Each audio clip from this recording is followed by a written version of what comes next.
যতই অমিত শাহজি, যতই মোদীজি, যতই বিজেপি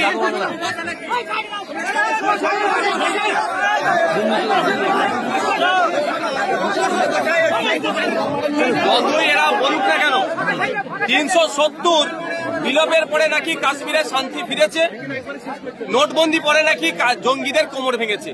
দুর্ভাগ্য আমাদের, গত 2 দিন আগে যে বর্বরোচিত আক্রমণ হয়েছে, সন্ত্রাসবাদী আক্রমণ হয়েছে, সেটাকে আটকাতে এই মোদী অমিত শাহজির দ্বারা যে বিজেপি সরকার চলছে সম্পূর্ণরূপে ব্যর্থ হয়েছে। কাশ্মীরের মানুষ রাস্তায় নেমেছে, যে সন্ত্রাস সংগঠিত হয়েছে এর বিরুদ্ধে নেমেছে। এটা আমাদের প্রত্যেকের জন্য একটা পজিটিভ। গত 35 বছরে যেভাবে কাশ্মীরের মানুষ বন্ধ আমরা অনেক দেখেছি, কিন্তু সাধারণ পর্যটকের উপরে যেভাবে হামলা হয়েছে, যেভাবে সন্ত্রাস সে আক্রমণ হয়েছে, এর প্রতিবাদে যেভাবে রাস্তায় নেমেছে, এটা আমাদের প্রত্যেককে কিন্তু ভাবাচ্ছে।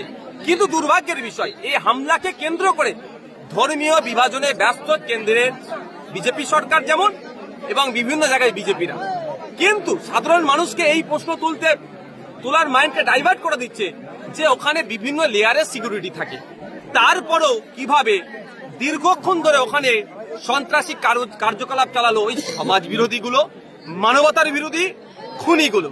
ওই খুনিগুলোকে খুঁজে বার করতে হবে।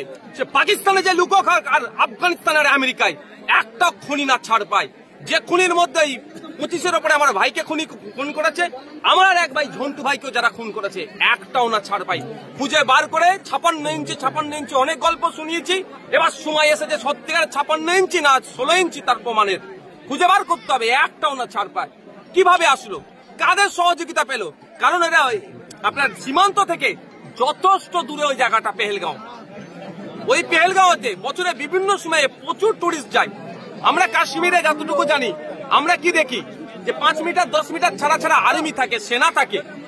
তাহলে দীর্ঘক্ষণ ধরে অপারেশন চালালো, কোনো সেনা ছিল না। এবং শুধু আমার কথা নয়, আমি ভিডিও আপনাদের মাধ্যমেই দেখছিলাম, একজন দাবি করছে যে তার ভাই দীর্ঘক্ষণ ধরে গুলি খেয়ে পড়ে আছে ট্রিটমেন্টের জন্য, বা ওখানকার প্রশাসনের থেকে এসে পৌঁছানি প্রায় আধ ঘন্টা 45 মিনিট, কেউ বলছে 1.5 ঘন্টা পরে আসছে। তাহলে ভাবতে পারা যাচ্ছে না, যেখানে 5 মিটার 10 মিটার ছাড়া ছাড়া সেন্ট্রাল ফোর্স থাকে, অত বড় একটা কাণ্ড ঘটিয়ে চলে গেল, অত মানুষকে শহীদ করে দিয়ে চলে গেল, খুন করে দিয়ে চলে গেল, তারপরেও কেন যথাসময়ে ফোর্স আসলো না? এই প্রশ্নটা থেকে যাচ্ছে। তাহলে কে আসতে দিল না ফোর্সকে? ফোর্স তো এই নিচে থেকে আসবে না এরকম ব্যাপার নয়, তাহলে আটকালো কে? এই তদন্তগুলো হওয়া দরকার। তবে তদন্ত কতটা হবে আমি সন্দেহ আছি, কারণ 2019 সালে আমরা দেখেছিলাম যখন বিজেপি সরকার টলমল করছিল, বিজেপি সরকার ক্ষমতায় নাও আসতে পারে দ্বিতীয়বারের জন্য, তখন আমরা কি দেখলাম যে পুলওয়ামার অ্যাটাক হয়েছিল।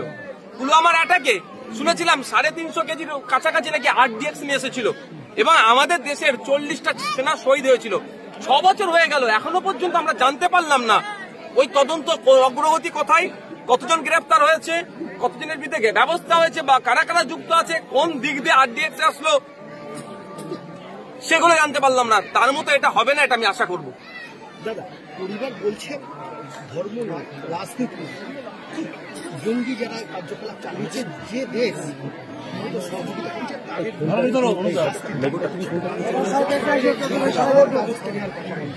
পরিবারের যে কথা বলেছেন, আমি পরিবারের কথার উপরে কথা বলবো না।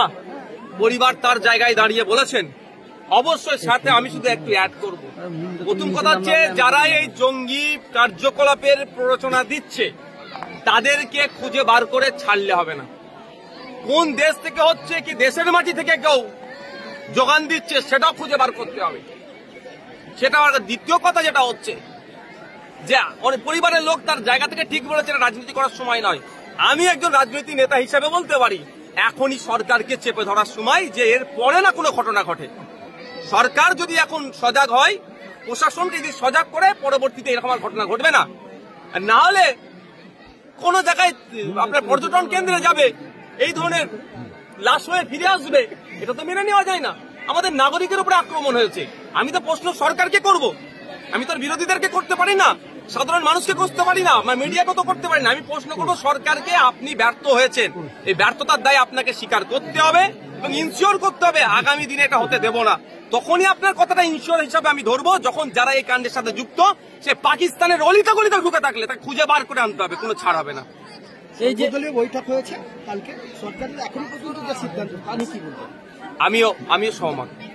সরকার আমি একটা আঞ্চলিক দলের একটা ছোট্ট এমএলএ, একজন সংযুক্ত মোর্চার একজন এমএলএ হিসাবে আমিও দাবি করব কেন্দ্র সরকার এখন অল আউটে যাক, জঙ্গি নিকাশের জন্য তিনি পদক্ষেপ গ্রহণ করুক, এটা চাইবো। তবে আমি প্রথম দিন থেকে বলেছি এটা আমাদের কাছে একটা বড় চ্যালেঞ্জ। এই চ্যালেঞ্জটা পার করতে গেলে সকলকে একসাথে কাঁধে কাঁধে মিলাতে হবে। সকলকে কাঁধে কাঁধ মিলিয়ে চ্যালেঞ্জ হচ্ছে ভারতবর্ষ থেকে, দেশ থেকে সন্ত্রাসবাদকে নির্মূল করতে হবে।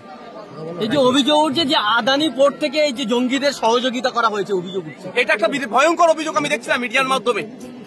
এটা হওয়া দরকার, তদন্ত হওয়া দরকার। এগুলো তদন্ত সাপেক্ষ যে কোথা থেকে আসলো, আর্থিক সহযোগিতা কে করলো।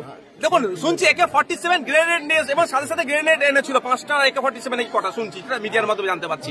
ওগুলা ছোট পিস্তল নয় তো, ব্যাগের মধ্যে পকেটের মধ্যে ঢুকিয়ে নিয়ে চলে আসবে।